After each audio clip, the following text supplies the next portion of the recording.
Hey guys, what's up? Welcome back to Film Sci. Pawn Stars faced a lawsuit over melted gold. According to a criminal complaint filed by the state of Nevada and Clark County Justice Court, a coin collection worth an estimated $50,000 was stolen from David Walters' Las Vegas home in November 2013 by Walters' niece, Jennifer Beckman. The complaint alleges Beckman stole the collection, taking parts of it to Las Vegas' gold and silver pawn shop, where she sold the coins in separate visits. However, the shop was not notified that the coins were stolen until the next month. By that time, the coins were long gone. We go through them, says spokesperson Laura Herlovich. If the grader is not someone we trust, the cases are cracked open and the coins are still not to be melted down. That was the case here. I don't know for sure, but I believe a majority were melted down. They weren't worth what Walters thought they were worth. The law stipulates that although pawn shops in Nevada are required to hold onto items for 30 to 90 days in case the owners want them back, gold coins aren't subject to that law. Unfortunately for Walters, it meant his collection was gone by the time he tracked it down.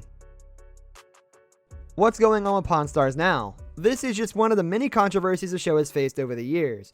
One of the more lurid episodes reported by USA Today was when Chumlee was arrested on drugs and weapons charges after police searched his home.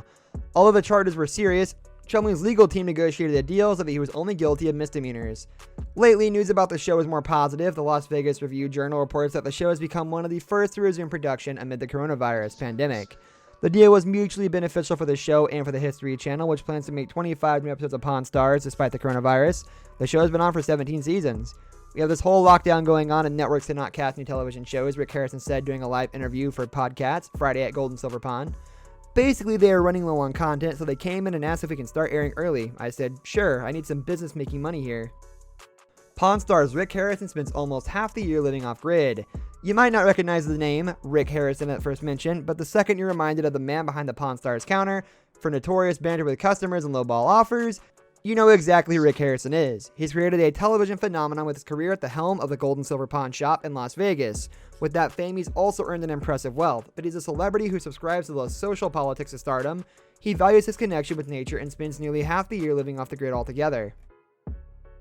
Pawn Stars phenomenon. The pawn industry was the only way to do business and build credit prior to the 1950s. Of course, in today's market, people use banks and check cashing services, but there is still a huge demand for the buy, sell, and trade nature of the pawn shop. 3 generations of the Harrison family own the Gold and Silver Pawn Shop and use their keen eyes to find rare relics, assign values, and uncover historical details of the unique finds that customers bring in today. The History Channel puts the camera crews on the Harrison family business, and almost immediately the show Pawn Stars is the most profitable show in the network's portfolio. Generating more than $3 million per episode, the History Channel created celebrities out of the family behind the counter. Cave bear paw, and that it's over 10,000 years old. Fossils are super collectible right now, and they bring good money, but I have no idea. To talk some Latin, Ursus spilius is the scientific name of the cave bear.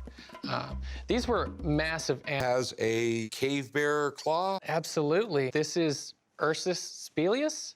What? Okay, hold on. Ursus spilius? Yeah, we're gonna... Rick Harrison is the face of the pawn industry. Rick Harrison runs the now world-famous pawn store that had been originally founded by his father. Rick Harrison is worth an average $8 million today and continues to be an icon in the industry on the History Channel.